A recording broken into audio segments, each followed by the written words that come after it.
தாயக மக்கள் கட்சி தோழர்களுக்கும்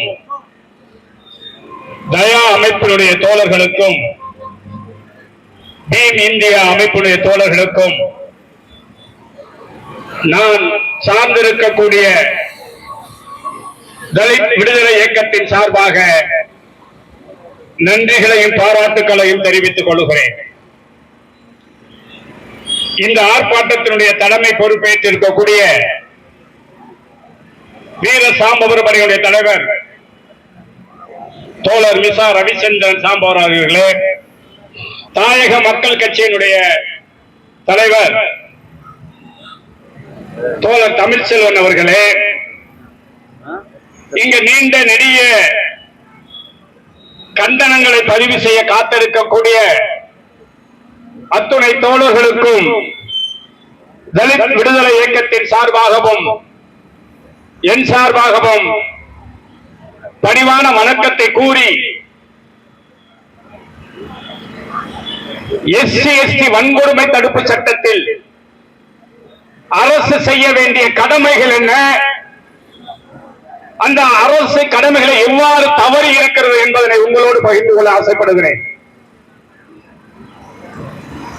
தோழர்கள், SC/ST வன்கொடுமை தடுப்பு சட்டத்தில் வழக்கு பதிவு செய்வதே கடினமாக போராட்டமாக இருந்து கொண்டிருக்கிறது. அவ்வாறு போராடி வழக்கு பதிவு செய்தால் காவல்துறை பட்டியலின மக்கள் மீது கவுண்டர் வழக்கை பதிவு செய்வதுதான் இன்றைய தமிழகத்துடைய நிலையாக இருந்து கொண்டிருக்கிறது. இந்த கவுண்டர் வழக்கு கலாச்சாரம் கடந்த 5 ஆண்டுகளாக தமிழகத்தில் தலைவிரித்து ஆடுகிறது என்பதால் யதார்த்த உண்மை. அதையும் கடந்து வழக்கு பதிவு செய்து விட்டால் குற்றவாளிகளை கைது செய்வதே இல்லை காவல்துறை. அதற்கு பல்வேறு வழக்குகளை சொல்ல முடியும். மேலூரிலே சமீபத்தில் தோழர் முத்துராஜ் வெட்டப்பட்ட வழக்கில் 9 குற்றவாளிகள் பெயர் சேர்க்கப்பட்டிருக்கிறது. அதில் இன்று வரை 3 நபர்கள் மட்டுமே கைது செய்யப்பட்டிருக்கிறார்கள். மீதமுள்ள 6 நபர்கள் இன்று வரை கைது செய்யப்படவில்லை. இதே நிலைதான் வன்கொடுமை தடுப்பு சட்டத்தினுடைய அனைத்து வழக்குகளில் நிகழ்ந்து கொண்டிருக்கிறது. சரி, விதிமுறைகளின் அடிப்படையில் காவல்துறை 60 நாட்களுக்குள் குற்றப்பத்திரிகையை நீதிமன்றத்தில் தாக்கல் செய்ய வேண்டும். அது DSP அந்தஸ்துக்கு குறையாத ஒரு அதிகாரி விசாரிக்க வேண்டும் என்றெல்லாம் விதிமுறையில் சொல்லப்பட்டிருந்தாலும் ஒரு வழக்கில் கூட தோழர்களே 60 நாளில் குற்றப்பத்திரிகை தாக்கல் செய்த வரலாறே கிடையாது.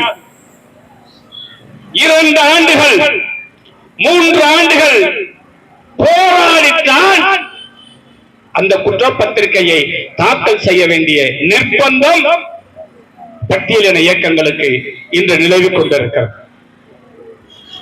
அதையும் கடந்து வழக்கு நீதிமன்றத்திற்கு விசாரணைக்கு வருகிறது. வழக்கிற்கு அரசு தரப்பு வழக்கறிஞர் இருக்கிறார்.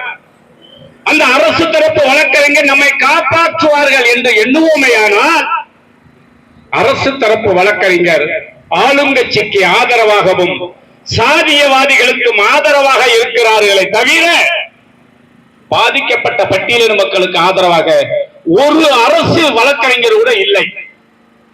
அதனால் தான் சட்டத்தின் விதிமுறைகளின் அடிப்படையில் பாதிக்கப்பட்ட மக்கள் வேறொரு வழக்கறிஞரை தங்களுக்கு நம்பிக்கைக்குரிய ஒரு வழக்கறிஞரை வைத்துக் கொள்ளலாம் என்ற விதியின் அடிப்படையில் தோழர்களை இன்றைய தினம் வந்திருக்க தீர்ப்பு அந்த தனக்கு வேண்டிய ஒரு வழக்கறிஞர் நியமித்த வழக்கில் திருப்பூர் மாவட்டம் பாப்பம்மாள் என்கிற ஒரு பெண்ணை நமக்கு ஞாபகம் இருக்கும் என்று நினைக்கிறேன்.